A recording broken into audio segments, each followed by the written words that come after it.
ವಿಶೇಷ ಸಂಚಿಕೆಯೊಂದಿಗೆ ನಿಮ್ಮನ್ನು ಮಾತಾಡ್ತಾ ಇದ್ದೀನಿ. ಎರಡನೇ ಸುದ್ದಿ ತುಂಬ ಉತ್ತಮವಾಗಿದೆ. ಸರ್ಕಾರದಲ್ಲಿ ಈ ಉನ್ನತ ಶಿಕ್ಷಣಕ್ಕೆ ಬೇಕಾದ ಅನುಕೂಲಗಳನ್ನು ಮಾಡ್ತಾ ಇದೆ.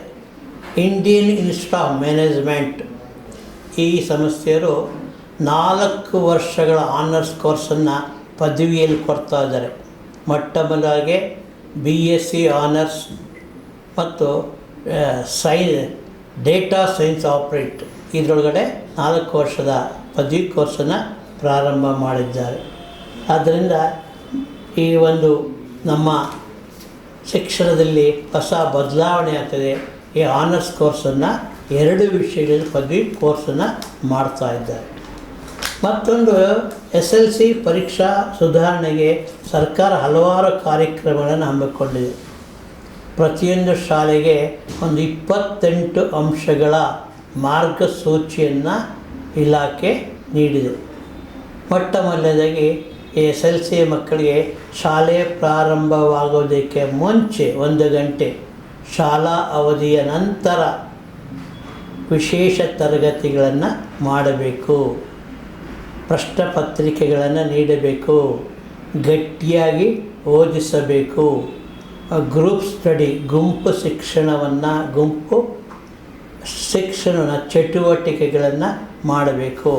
ವಾರಕ್ಕೆ 2 ಸಲ ಈ ಒಂದು ಮೊಬೈಲ್ ಮತ್ತು ಜಾಲತಾಣಗಳಿಂದ ಆಗುವ ಅನಾಹುತಗಳನ್ನು ಪ್ರಾರ್ಥನಾ ಸಮಯದಲ್ಲಿ ಮಕ್ಕಳಿಗೆ ಹೇಳಬೇಕು. ಮತ್ತು ಈ ಒಂದು ಯಾವುದೇ ಒಂದು ಕಾರ್ಯಕ್ರಮ, ಒಂದು ಶೈಕ್ಷಣಿಕ ಪ್ರತಿಭಾ ಕಾರಂಜಿ ಇರ್ಬೋದು, ಅದನ್ನು ಡಿಸೆಂಬರ್ 15ರೊಳಗಡೆ ಶಿಕ್ಷಣದ ವಾರ್ಷಿಕೋತ್ಸವ ಇರ್ಬೋದು, ಕ್ರೀಡಾಕೂಟ ಇರ್ಬೋದು, ಪ್ರತಿಭಾ ಕಾರಂಜಿ ಇರ್ಬೋದು, ಎಲ್ಲವನ್ನು ಡಿಸೆಂಬರ್ 15ರೊಳಗಡೆ ಪೂರೈಸಬೇಕು. ಪೂರ್ವ ಸಿದ್ಧತಾ ಪರೀಕ್ಷೆ SLC ಪ್ರಿಪ್ರೇಟರಿ ಎಕ್ಸಾಮಿನೇಷನ್ ಅಂತ ಮಾಡ್ತೀವಿ. ಇದನ್ನು ಜನವರಿ ಫೆಬ್ರವರಿ ತಿಂಗಳಲ್ಲಿ ಮಾಡ್ತಾರೆ. ಇದು ಕೂಡ ವೆಬ್ಕಾಸ್ಟಿಂಗ್ ಮೂಲಕ, ಅಂದರೆ ಈ ಒಂದು ವೆಬ್ಕಾಸ್ಟಿಂಗ್ ಒಂದು ನೇತೃತ್ವ, ಅದರ ಅಡಿಯಲ್ಲಿ ವಿದ್ಯಾರ್ಥಿಗಳು ಪೂರ್ವ ಸಿದ್ಧತಾ ಪರೀಕ್ಷೆಯನ್ನು ಬರೆಯಬೇಕು. ಮತ್ತು ವಾಚರ್ ಲಿಸ್ಟ್ ಅಂತ ಮಾಡಿದರೆ, ಸಾಮಾನ್ಯವಾಗಿ ದತ್ತು ನೀಡುವುದು, ಶಿಕ್ಷಣದ ವಿವಿಧ ಸ್ತರಗಳ ವಿದ್ಯಾರ್ಥಿಗಳನ್ನು ಗುಂಪನ್ನಾಗಿ ಮಾಡಿ ಅಧಿಕಾರಿಗಳು ದತ್ತು ನೀಡ್ತಾರೆ.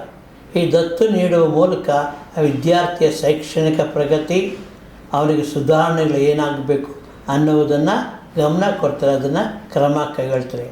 ಯಾವ ವಿದ್ಯಾರ್ಥಿ ಶಾಲೆಗೂ ಹಾಜರಾಗಬಾರದು.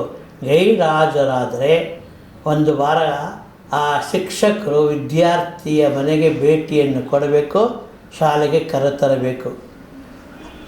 ನಮ್ಮಲ್ಲಿ ಭಾಳ ಒಂದು ದುರದೃಷ್ಟಕರ ಅಂದರೆ, ಶಾಲೆ ಪ್ರಾರಂಭ ಆಗಿದೆ, 2 ತಿಂಗಳಾಯಿತು, 3,30,000ಕ್ಕಿಂತ ಹೆಚ್ಚು ವಿದ್ಯಾರ್ಥಿಗಳು ಶಾಲೆಯಿಂದ ಹೊರಗೆ ಇದ್ದಾರೆ. ಶಾಲೆಗೆ ಪ್ರವೇಶವನ್ನೇ ಪಡೆದಿಲ್ಲ, ಸ್ಕೂಲಿಗೆ ಅಡ್ಮಿಷನ್ ಆಗಿಲ್ಲ. 3,30,000 ವಿದ್ಯಾರ್ಥಿಗಳು ಶಾಲೆಗೆ ಕರೆತರುವ ಕಾರ್ಯಕ್ರಮ ಹಮ್ಮಿಕೊಳ್ತಾ ಇದ್ದಾರೆ. ಆದ್ದರಿಂದ ಶಾಲೆಗೆ ಬರಲು ಆ ಒಂದು ಕಾರ್ಯಕ್ರಮ ಆಗ್ತಾಯಿದೆ. ಇದನ್ನು ಕೂಡ ಶಿಕ್ಷಕರೇ ಮಾಡ್ತಾಯಿದ್ದಾರೆ. ಮತ್ತು ಸಾಮಾನ್ಯವಾಗಿ ನಮ್ಮಲ್ಲಿ ಏನಾಗಿದೆ ಅಂದರೆ, ಪದ್ಧತಿಗಳು ಬದಲಾವಣೆ ಆಗ್ತಾಯಿದೆ. ಈ ಪದ್ಧತಿಗಳ ಮುಖಾಂತರ ಹಲವಾರು ಪ್ರಯೋಜನಗಳನ್ನು ಮಾಡ್ಕೋಬೋದಾಗತ್ತೆ. ಶಿಕ್ಷಣದಲ್ಲಿ ಪ್ರತಿ ಸಲ ಒಂದು ಹೊಸ ಮಾದರಿಯನ್ನು ಮಾಡ್ತಾಯಿದ್ದಾರೆ. ದಸರಾ ರಜಾ ಬಳಿಕ ಪ್ರತಿಯೊಂದು ಶಾಲೆಯ ಮಕ್ಕಳಿಗೆ 10ನೇ ತರಗತಿ ಮತ್ತು PUC ಮಕ್ಕಳಿಗೆ ವೃತ್ತಿ ಶಿಕ್ಷಣ ಮಾರ್ಗದರ್ಶನ ಮಾಡಬೇಕು. SLC PUC ನಂತರ ಅವರ ಮುಂದಿನ ಭವಿಷ್ಯಕ್ಕೆ ವೃತ್ತಿ ಶಿಕ್ಷಣದ ಮಾರ್ಗದರ್ಶನವನ್ನು ಶಾಲೆಯಲ್ಲಿ ಹಮ್ಮಿಕೊಳ್ಳಬೇಕು ಅಂತ ಒಂದು ಕಾರ್ಯಕ್ರಮವನ್ನು ಮಾಡ್ತಾ ಇದ್ದಾರೆ. ಇದರ ಮುಖಾಂತರ ಆ ಶಾಲೆಯಲ್ಲಿ ಓದುವಾಗಲೇ ಮಗು ಮುಂದಿನ ವೃತ್ತಿಯನ್ನು ಯಾವುದು ಕೈಗೊಳ್ಳಬಹುದು ಅದರ ಒಂದು ಮಾಹಿತಿಯನ್ನು ಹಂಚ್ಕೊತಾ ಇದ್ದಾರೆ. ಈ ಮೊಬೈಲ್ ಗೀಳಿಗೆ ಒಳಗಾಗ್ತಾ ಇದ್ದಾರೆ. ಆದ್ದರಿಂದ ಪ್ರತಿಯೊಂದು ಮಕ್ಕಳಿಗೆ ಮೊಬೈಲಿಂದ ಆಗ್ತಕ್ಕಂಥ ಒಂದು ದುಷ್ಪರಿಣಾಮವನ್ನು ಹೇಳಬೇಕು. ಜಾಲತಾಣಗಳ ಹೇಗೆ ಅದನ್ನು ನಿಯಂತ್ರಣ. ನಮ್ಮಲ್ಲಿ ನರ್ಸಿಂಗ್ ಕಾಲೇಜ್ ಇದೆ, ನರ್ಸಿಂಗ್ ಕಾಲೇಜಲ್ಲಿ 611 ನರ್ಸಿಂಗ್ ಕಾಲೇಜು ರಾಜ್ಯದಲ್ಲಿ ನಿರ್ವಹಣೆ ಮಾಡ್ತಾಯಿದೆ. ಇಲ್ಲಿ ಕಾಲೇಜುಗಳ 80% ಶಿಕ್ಷಣ ಶಾಲಾ ಕಾಲೇಜ್ ಆಡಳಿತ ಮಂಡಳಿಗೆ ಹೋಗುತ್ತೆ. ಕಾಲೇಜ್ ಆಡಳಿತ ಮಂಡಳಿಗೆ 80% ಶಿಕ್ಷಣ ಹೋಗುತ್ತೆ, ಸೀಟ್ ಅಲಾಟ್ಮೆಂಟ್ ಆಗುತ್ತೆ. ಮತ್ತು ಈ ಒಂದು 20% ರಾಜ್ಯ ಸರ್ಕಾರದ ಅಧೀನದಲ್ಲಿರುತ್ತೆ. ಅದರಿಂದ ಈ ಒಂದು ನರ್ಸಿಂಗ್ ಶುಲ್ಕವನ್ನು ಈ ವರ್ಷ ಜಾಸ್ತಿ ಮಾಡಿಲ್ಲ, ಏನು ಯಾವುದೇ ಶುಲ್ಕ ಹೆಚ್ಚುವರಿ ಮಾಡಿಲ್ಲ. ಇದು ಕೂಡ ತುಂಬ ಸಂತೋಷ ಇದೆ. ಯಾರು ವೈದ್ಯಕೀಯ ಶಿಕ್ಷಣ ಪಡೆಯಬೇಕು ಆ ವೈದ್ಯಕೀಯ ಶಿಕ್ಷಣದ ಶುಲ್ಕ ಈ ಬಾರಿ ಹೊರೆಯಾಗಿಲ್ಲ. ಮತ್ತೊಂದು ನಮ್ಮಲ್ಲಿ ಈ ಒಂದು ನರ್ಸಿಂಗ್ ಶಿಕ್ಷಣದಲ್ಲಿ ಒಂದು ಹೊಸ ಕ್ರಾಂತಿ ತಂತ್ರಜ್ಞಾನವನ್ನು ಬಳಸಿದ್ದಾರೆ. ಡಿಜಿಟಲ್ ಲಾಕ್ ತಂತ್ರಜ್ಞಾನದ ಮೂಲಕ ನೋಂದಣಿ, ಈ ನರ್ಸಿಂಗ್ ವಿದ್ಯಾರ್ಥಿಗಳ ಪ್ರಮಾಣ ಪತ್ರ ಅವರ ನೋಂದಣಿಯನ್ನು ಸರ್ಕಾರ ಮಾಡ್ತಾಯಿದೆ. ಈ ಒಂದು ಹೊಸ ಕ್ರಾಂತಿಗೆ ಈ ವೈದ್ಯಕೀಯದ ನರ್ಸಿಂಗ್ ವಿದ್ಯಾರ್ಥಿಗಳಿಗೆ ತುಂಬ ಅನುಕೂಲಕರವಾಗ್ತಾ ಇದೆ. ಇದರಿಂದ ಏನಾಗತ್ತೆ ಅಂದರೆ ಅವರು ಹಿಂದೆ ಪದವಿ ಪಡೆಯೋದಕ್ಕೆ ಕಾಲೇಜು ಮುಂದೆ ಸರತಿ ಸಾಲಿನಲ್ಲಿ ನಿಲ್ಲಬೇಕಾಗಿತ್ತು. ಆ ಸರತಿ ಸಾಲಿನಲ್ಲಿ ನಿಲ್ಲುವ ಒಂದು ವಿಧಾನ ಹೋಗಿದೆ. ಆ ಒಂದು ಡಿಜಿಟಲ್ ಲಾಕರ್ ಮುಖಾಂತರ ಮಾಡ್ತಾ ಇದ್ದಾರೆ. ಇದು ಕೂಡ ನರ್ಸಿಂಗ್ ವಿದ್ಯಾರ್ಥಿಗಳಲ್ಲಿ ತುಂಬ ಒಂದು ಹೊಸ ಕ್ರಾಂತಿಯನ್ನು ಉಂಟು ಮಾಡ್ತಾ ಇದೆ. ಹೀಗೆ ನಮ್ಮಲ್ಲಿ ಶಿಕ್ಷಣದಲ್ಲಿ ಹಲವಾರು ಸುಧಾರಣೆ ಆಗ್ತಾಯಿದೆ. ಆ ಸುಧಾರಣೆಗಳ ಮೂಲಕ ಪ್ರತಿಯೊಂದು ಮಟ್ಟದಲ್ಲಿ ಶೈಕ್ಷಣಿಕಲ್ಲಿ ಬದಲಾವಣೆ ಆಗ್ತಾಯಿದೆ. ಈ ಬದಲಾವಣೆಯ ಲಾಭವನ್ನು ಪ್ರತಿಯೊಬ್ಬರು ಪಡ್ಕೋಬೇಕಾಗಿದೆ. ಸರ್ಕಾರಿ ಕಲಿಕೆ 3ನೇ ತರಗತಿಯಿಂದ 5ನೇ ತರಗತಿಯ ಮಕ್ಕಳಿಗೆ ಫೋನ್ನಲ್ಲಿ ಒಂದು ಗಣಕ ಶಿಕ್ಷಣವನ್ನು ಸುಮಾರು 7,500 ಶಿಕ್ಷಕರು ನೀಡ್ತಾ ಇದ್ದಾರೆ. ಫೋನ್ ಮೂಲಕವೇ ಮೊಬೈಲ್ನಲ್ಲಿ ಮಕ್ಕಳಿಗೆ ಗಣಕ ಶಿಕ್ಷಣವನ್ನು ಸರ್ಕಾರ ನೀಡ್ತಾ ಇದ್ದಾರೆ. 6 ಕೋಟಿ ಹಣ ಈ ಖರ್ಚಾಗ್ತದೆ. ಇದು ಕೂಡ ಗಣಿತದಲ್ಲಿ ಪಾರಿಣ್ಯತೆಯನ್ನು 3ನೇ ತರಗತಿಯಿಂದಲೇ 5ನೇ ತರಗತಿ ತನಕ ನೀಡ್ತಾ ಇದೆ ಸರ್ಕಾರದ. ಸುಮಾರು 7,500 ಶಿಕ್ಷಕರು ಇದಕ್ಕೆ ಸಿದ್ಧತೆಯನ್ನು ಮಾಡಿಕೊಂಡಿದ್ದಾರೆ. ಇದು ಕೂಡ ಮಕ್ಕಳ ಒಂದು ಗಣಿತದ ಸುಧಾರಣೆಗೆ ಒಂದು ಬದಲಾವಣೆ ಆಗ್ತದೆ. ರಾಜ್ಯದಲ್ಲಿ ಶಿಕ್ಷಣದ ಸುಧಾರಣೆ, ಹೊಸ ಹೊಸ ವಿಧಾನಗಳನ್ನು ಮಕ್ಕಳಿಗೆ ಸುಲಭವಾಗಿ ಆಗುವಂತೆ. ಮತ್ತು ಕರ್ನಾಟಕ ಪರೀಕ್ಷಾ ಪ್ರಾಧಿಕಾರವು ದಿನಾಂಕ 17ರಿಂದ 19 ತನಕ ಒಂದು ವೈದ್ಯಕೀಯ ವಿದ್ಯಾರ್ಥಿಗಳ ದಾಖಲಾತಿ ಪ್ರವೇಶವನ್ನು ಮಾಡ್ತಾಯಿದೆ.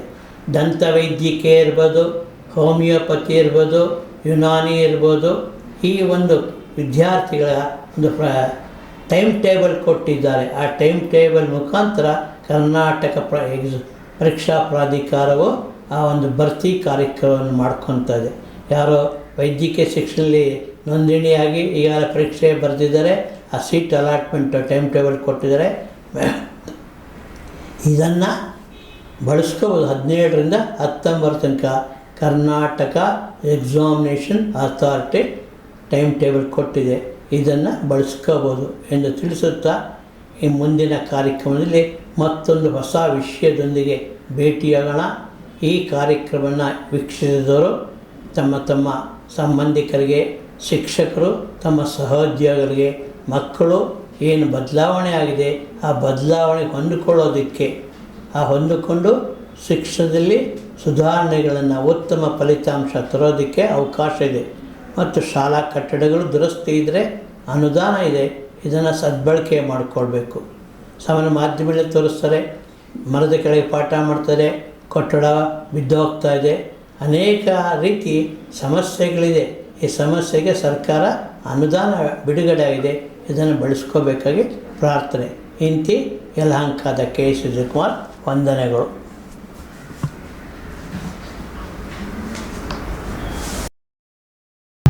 ಇದು ಈವರೆಗಿನ ಸುದ್ದಿಗಳು. ಮತ್ತಷ್ಟು ಸುದ್ದಿಗಳಿಗಾಗಿ ನೋಡ್ತಾ ಇರಿ ವಿಕೆ ಡಿಜಿಟಲ್ ನ್ಯೂಸ್. ವೀಕ್ಷಕರೇ, ವಿಕೆ ಡಿಜಿಟಲ್ ನ್ಯೂಸ್ ಯೂಟ್ಯೂಬ್ ಚಾನಲ್ ಅನ್ನು ಲೈಕ್ ಮಾಡಿ, ಸಬ್ಸ್ಕ್ರೈಬ್ ಮಾಡಿ ಮತ್ತು ಹೆಚ್ಚಿನ ಜನರಿಗೆ ಶೇರ್ ಮಾಡಿ.